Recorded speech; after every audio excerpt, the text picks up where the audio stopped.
Assalamualaikum warahmatullahi wabarakatuh. Nama saya Fani Nurul Aida dengan NIM 8589171. Di sini saya akan menjelaskan berbagai jenis kekerasan pada anak. Kekerasan ini sendiri dibagi menjadi 4. 1. Kekerasan fisik. 2. Kekerasan psikologis. 3. Kekerasan pengabaian. Dan yang keempat, kekerasan seksual. Nah, kalau kekerasan fisik itu sendiri adalah kekerasan yang mengakibatkan rasa sakit, jatuh, dan terluka. Sedangkan kekerasan psikologis adalah kekerasan emosional, psikis, dan non-fisik. Kekerasan psikologis adalah kekerasan yang mengakibatkan lebih tinggi dari kekerasan fisik itu sendiri. Dan yang nomor 3 adalah kekerasan seksual. Kekerasan seksual adalah pemaksaan hubungan seksual kepada orang yang menetap dalam lingkungan rumah tangga tersebut. Sedangkan yang kedua, pemaksaan terhadap rumah tangga orang lain yang bertujuan untuk komersial atau tujuan tertentu. Kekerasan seksual dibedakan oleh kekerasan fisik dan kekerasan psikologis karena dampaknya lebih besar kepada anak. Sedangkan yang nomor 4 adalah pengabaian.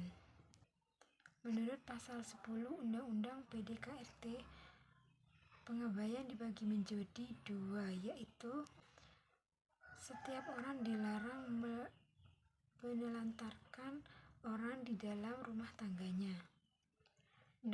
Penelantaran yang dimaksud pada ayat 1 juga berlaku pada setiap yang melakukan ketergantungan ekonomi dengan cara membatasi, melarang untuk bekerja.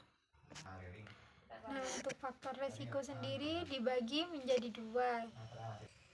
Yang pertama adalah faktor resiko dari korban, dan yang kedua adalah faktor resiko dari pelaku. Faktor resiko dari korban dengan usia di bawah 4 tahun lebih besar pengaruhnya dibandingkan dengan orang yang lebih tua. Faktor resiko dari pelaku. Faktor resiko dari pelaku bukan hanya dimiliki oleh korban, tetapi juga pelaku. Sedangkan resiko dalam rumah tangga dibagi menjadi 5. 1. Usia muda. 2. Pendidikan rendah. 3. Usia orang tua tunggal. 4. Jumlah anak yang besar.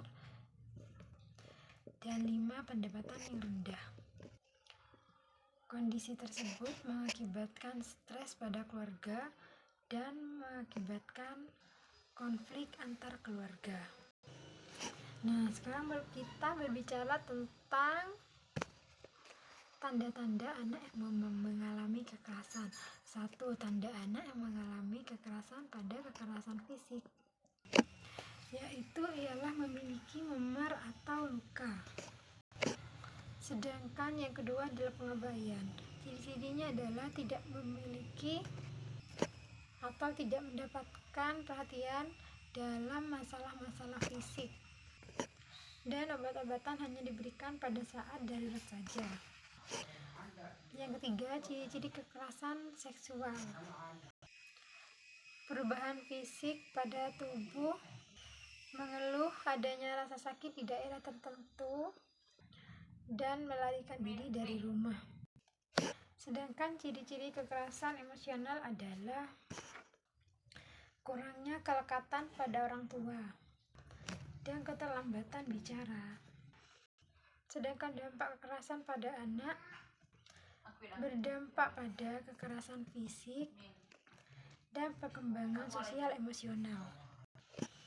Nah, Yang terakhir, kita berbicara tentang penanganan kekerasan pada anak.